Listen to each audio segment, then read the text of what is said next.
जय हिंद दोस्तों, वंदे मातरम। योगी आदित्यनाथ सरकार ने जिस तरीके से माफियाओं के ऊपर नकेल कसने का काम किया है वो वाकई में काबिल तारीफ है। यूपी को साफ करने के लिए योगी ने जो कदम उठाए हैं वो काफ़ी सराहनीय है। हालांकि विपक्षी दल इनकी आलोचना लगातार कर रहे हैं।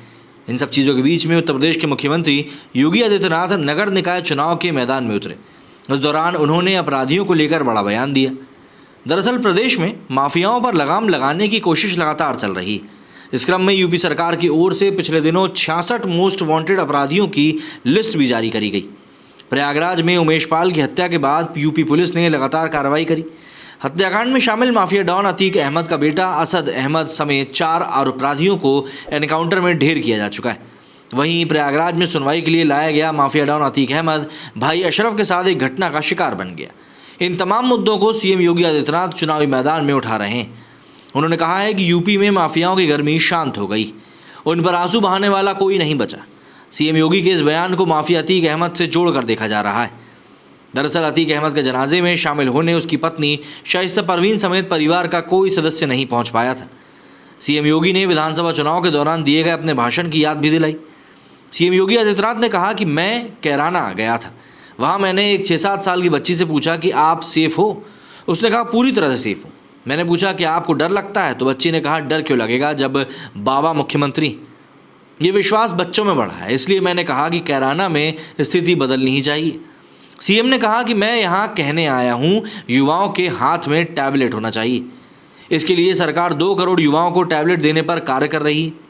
हमारे मंदिरों में और शहर गाँव में भजन संध्या का कार्यक्रम होना चाहिए।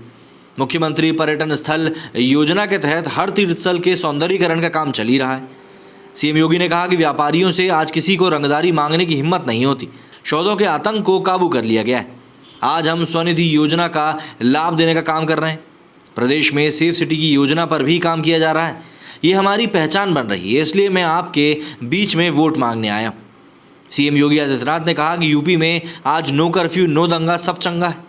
जनसभा में आए लोगों से उन्होंने पूछा भी सब चंगा है ना, तो लोगों ने कहा कि हाँ जी सब चंगा। सीएम योगी ने कहा कि आज कांवड़ यात्रा निकल रही है ना। पूर्व की समाजवादी पार्टी की सरकार पर हमला बोलते हुए सीएम योगी ने कहा कि एक कर्फ्यू लगाने वाले भी आए होंगे या आएंगे, आपका वोट मांगेंगे, उनकी बातों पर आप भरोसा मत करना। उन्होंने भर्ती परीक्षाओं में पारदर्शिता की बात करते हुए कहा कि प्रदेश स्तर पर आज कोई भर्ती निकलती है, शामली के नौजवान भी उसमें भर्ती होते हैं। पुलिस भर्ती से लेकर शिक्षक की भर्ती तक में युवाओं को मौका मिल रहा है। कहीं किसी प्रकार के भ्रष्टाचार का मामला नहीं आ रहा है। यूपी में कानून व्यवस्था की स्थिति की चर्चा करते हुए सीएम योगी ने कहा कि आज पश्चिम उत्तर प्रदेश में कर्फ्यू नहीं लगता, आज कांवड़ यात्रा निकलती है। आज कर्फ्यू नहीं, दंगा नहीं, गुंडा टैक्स नहीं, इस प्रकार का टैक्स वसूलने वाले सबकी गर्मी शांत हो चुकी है। सीएम योगी ने यूपी चुनाव 2022 में अपने भाषण की याद दिलाते हुए कहा कि मैंने कहा था कि निश्चिंत होकर काम करिए। मैं आभारी हूँ। पश्चिमी उत्तर प्रदेश की माताओं और बहनों का उनका सामूहिक आशीर्वाद हमें मिला। जाति धर्म मजहब से ऊपर उठकर केवल कमल के फूल पर आपने बटन दबाया, भाजपा को वोट दिया। उन्होंने कहा कि हर माताओं और बहनों को अपनी बेटी सुरक्षित चाहिए। सुरक्षा की ये गारंटी डबल इंजन की सरकार ने दी।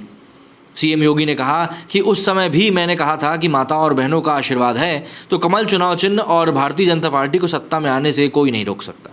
उसी ताकत का एहसास कराते हुए मैंने तब कहा था कि जो लोग गर्मी दिखा रहे हैं 10 मार्च आने दीजिए, उसके बाद जब ईवीएम खुलेगा केवल कमल और कमल ही नजर आएगा। प्रदेश में आपके आशीर्वाद से एक बार फिर से सरकार बनी। उस समय जो लोग गर्मी दिखा रहे थे सबकी गर्मी शांत हो गई। उन्होंने शामली के मौसम की चर्चा करते हुए कहा कि कल तक बड़ी गर्मी थी, आज मौसम सुहाना हो गया है। उन्होंने कहा कि गुंडा टैक्स वसूली करने वाले कहाँ चले गए कुछ पता नहीं, कोई उनके लिए 2 बूंद आंसू बहाने वाला भी नहीं बचा। योगी आदित्यनाथ का यहाँ पर सीधा एजेंडा क्लियर दिखाई दे रहा है। उन्होंने कहा 0 टॉलरेंस पॉलिसी जो है आतंकवादियों को लेकर या माफियाओं को लेकर वो क्लियर कट है। वो चाहते हैं कि प्रदेश में बस शांति की बहाली हो और कुछ भी नहीं। आपका इस पर क्या कहना है कमेंट करके ज़रूर बताएं। मेरे सुनिए फिलहाल इतना ही। जय हिंद, जय भारत।